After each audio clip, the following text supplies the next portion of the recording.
Hello दोस्तों, नमस्कार दोस्तों। आप लोग सोचते हो कि हम जो क्वेश्चन कराते हैं भले ही वीडियो लो क्वालिटी में होती है, लेकिन आप जब ये क्वेश्चन लगाने के लिए आपको आएगा ही नहीं ये क्वेश्चन। और इसको सही पूछो, कोई पढ़ाता भी नहीं यूट्यूब पर।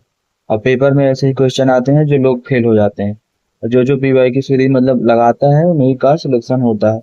आपने कितना भी पढ़ लिया हो, आपको पता चल जाएगा इन्हीं 10 मिनट के अंदर कि आपको इसमें से कितना क्वेश्चन आ रहा है कितना नहीं। सिर्फ 25 क्वेश्चन हम लगाने जा रहे हैं, जो कि ये पीवाई की सीरीज है, जो एसएससी एग्जाम में आया हुआ क्वेश्चन है। पहला क्वेश्चन देते हैं। हाल ही में 21 अक्टूबर को मनाया गया पुलिस स्मृति दिवस किस ऐतिहासिक घटना में शायद पुलिस कर्मियों के बलिदान को श्रद्धांजलि देता है? 1964 में लद्दाख के हॉट स्प्रिंग में हुआ घात। बहुत सारे लोगों को इसका क्वेश्चन नहीं पता होगा। आप यहाँ देख सकते हो 42.52% ने इसका सही उत्तर दिया है। बाकी ने इसका उत्तर सही नहीं दिया। तो आपको इसी से अंदाजा लग सकता है कि इसका कितना वेटेज है।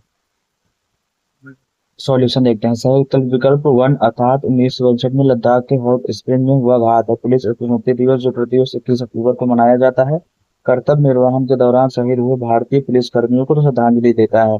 यह दिवस 1962 में लद्दाख के हॉट स्प्रिंग में हुए घात हमले का प्रतीक है, जिसमें चीनी सैनिकों ने 10 पुलिस कर्मियों की हत्या कर दी थी। नई दिल्ली के राष्ट्रीय पुलिस स्मारक पर आयोजित इस राष्ट्र समारोह में 36,000 से अधिक शहीदों को श्रद्धांजलि अर्पित की जाती है और परेड आयोजन की जाती है। सार्वजनिक कार्यक्रमों एक सप्ताह जागरूकता एकक एकता और सम्मान को बढ़ावा देता है। साथ ही भारत के पुलिस बलों में कर्मचारियों की कमी, मानसिक स्वास्थ्य और बुनियादी ढांचे की जरूरतों जैसे ज्वलंत मुद्दों पर भी प्रकाश डालता है।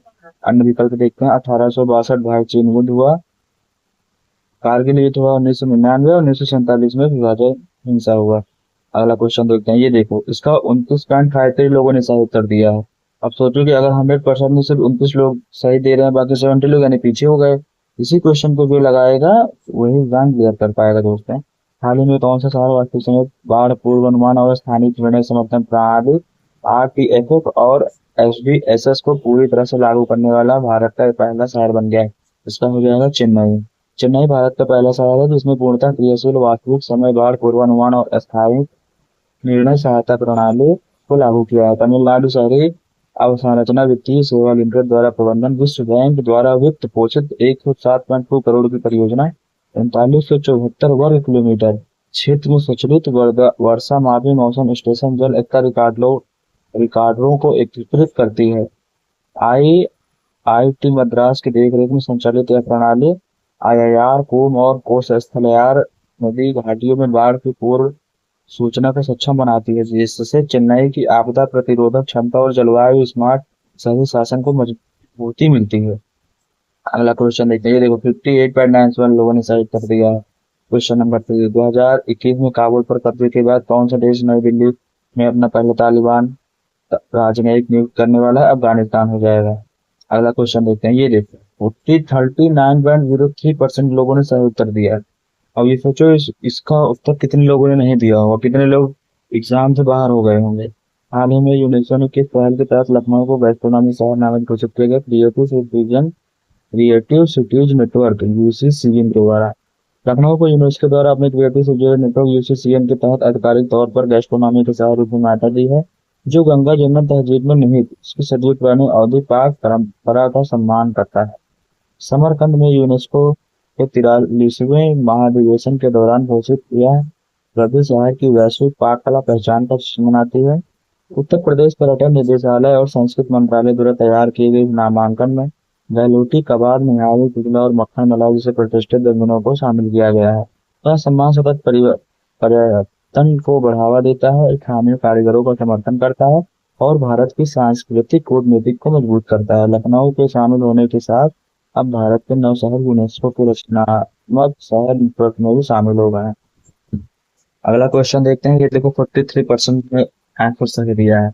इंग्लैंड के दिग्गज तेज गेंदबाज जेम्स एंडरसन क्रिकेट में उनके उत्कृष्ट योगदान के लिए 28 अक्टूबर 2025 को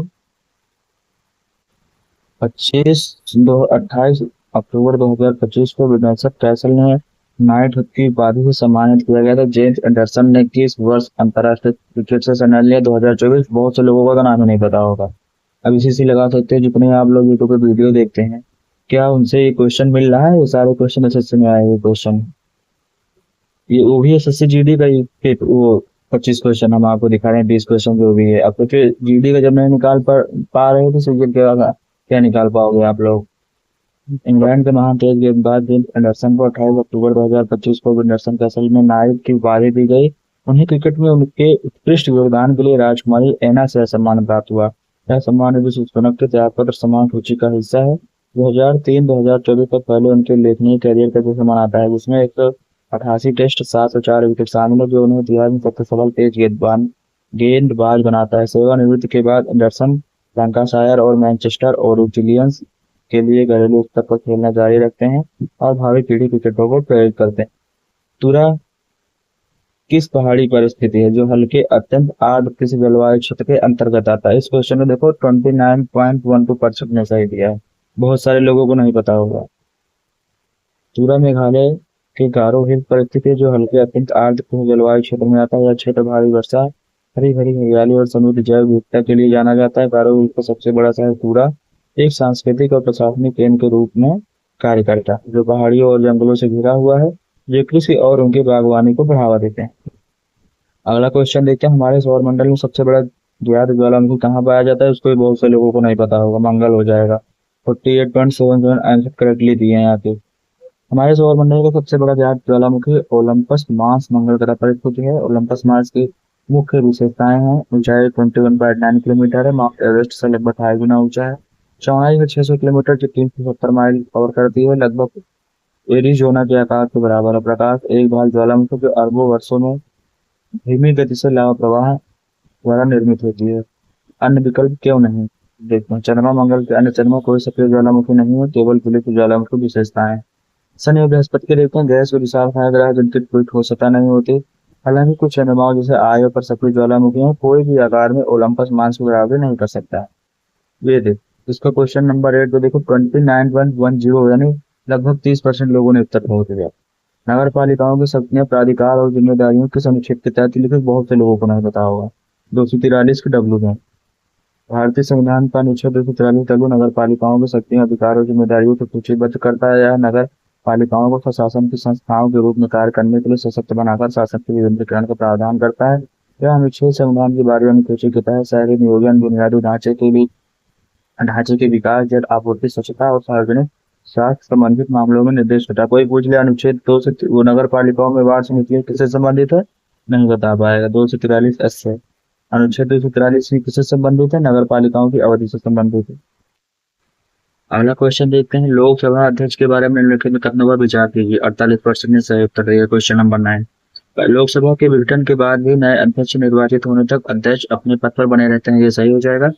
10वीं अनुसूची के तहत सदस्यों की अयोग्यता पर अध्यक्ष का निर्णय अंतिम होता है और इसे किसी भी न्यायालय में चुनौती नहीं दी सकती। ये गलत हो जाएगा। अध्यक्ष सांसद के दोनों सदनों की संयुक्त बैठक की अध्यक्षता कर सकते हैं। ये भी सही हो जाएगा। पहला और तीसरा सही है। अगला क्वेश्चन देखते हैं, क्वेश्चन नंबर 10, बंगाल विभाजन 1905 में निम्नलिखित में किस ब्रिटिश वायसराय का अधीन किया गया था। लॉर्ड कर्जन के द्वारा किया गया था। 1905 में बंगाल का विभाजन लॉर्ड कर्जन के शासनकाल में हुआ। 1899 से 1905 तक भारत के वायसराय रहे। अब देखते हैं ऐसा क्यों किया था, क्योंकि हिंदू बाहुल और मुस्लिम बाहुल जो पूरब में थे उनको विभाजन करके राष्ट्रवाद के बढ़ते ज्वार को रोकना था। अन्य विकल्प की व्याख्या देखते हैं, लॉर्ड रिपन वायसराय हुए 1880 से 1884 तक।